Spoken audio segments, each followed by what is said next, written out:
I'm here with author Charles Jacobs of the Pangaea Solution, which is our great indie read May pick. And I'm here just to ask a question. So, Charles, in your opinion, what makes a really good mystery thriller book? Okay, it's funny because we get into these discussions with authors. It's like, what's the difference between a mystery and a thriller and a suspense novel? And is your book really a mystery, or is it a suspense thriller, or is it a mystery thriller, and so on? But I think it's important to kind of have the elements of all three. So a mystery is really about thinking. It's about trying to put together information and figure out what's going on and who did it, or what do they do, or why did they do it, or things like that. And that's classic mystery only would be like Poirot or something, where everybody sits around and talks, but nobody really does anything.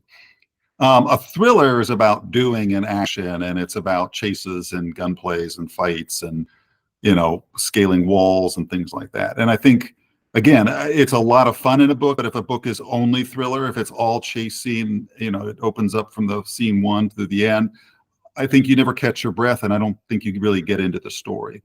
And then you have suspense, and suspense is really about sort of dreading or hoping, is it going to happen? I hope it doesn't happen. I hope it does happen. And I think every book needs a bit of that as well. So it's really the mix of all those in a balance that I think makes for a good book. And in the Pangaea Solution, I tried to start it out with more sort of mystery and suspense. There's a little bit of action, but it's kind of like a roller coaster. You're climbing to the top, something's going to happen. And then the second half is the thriller part, where it all kind of like lets loose and you go on the chases and shoot at each other and all that kind of stuff. So I think that's one thing to sort of keep in mind. I would say that a good book really has to be a mix of all three of those. And then the second thing I think is that, in some senses, every good story is a love story. It can't just be action and suspense and mystery. So, that love could be for your family, for a good family drama. It could be for your cause or your country, or it can be romantic. And in some degree, a mix of all those is good too. And there's a bit of all that in the Pangaea Solution. So in addition to solving the big what's going to happen and I hope it doesn't happen part of it, he's learning about history of his family and some of the torn relationships he had with his parents and what the truth was behind that.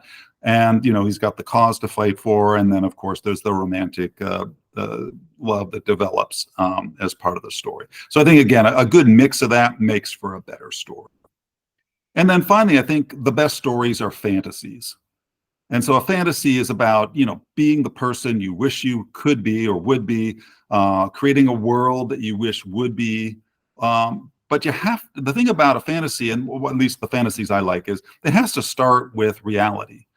I don't find pure fantasy, for me, a lot of people love it, imagined worlds with different creatures.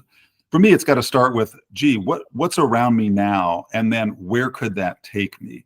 So, the idea of, oh yeah, I could see that happening to me, and hopefully I would be that hero, or, I could achieve those goals. And so in some degree, that's why I actually liked Frederick Forsyth's books more than Ian Fleming. I think Ian Fleming had an incredible writing style to suck you in with details, but Frederick Forsyth, it was kind of the everyday hero. It was the journalist or the cop or whatever who gets pulled into some plot of international intrigue and taken away from there. And so I think that's, for me, I think the combination of a good love story, mystery, suspense, and thriller, but also the idea that, it's grounded in where I am, and yet it pulls you into a world that, you'll hopefully, in some ways, hopefully never have to go through, but makes for a great story.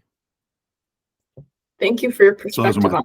Yeah, certainly a lot goes into any good story, but a good mystery, thriller, suspense, there's also love and all that. So thank you. And for those of you watching, if you'd like to come ask Charles your own questions about, the book in particular, about being a writer, anything like that, I invite you to join our virtual book club meeting on Sunday, June 2nd at 3 p.m. Eastern Standard Time. And you can RSVP at our book club's webpage, which we'll link down below. So thank you again, Charles, and we'll see you at our virtual meeting.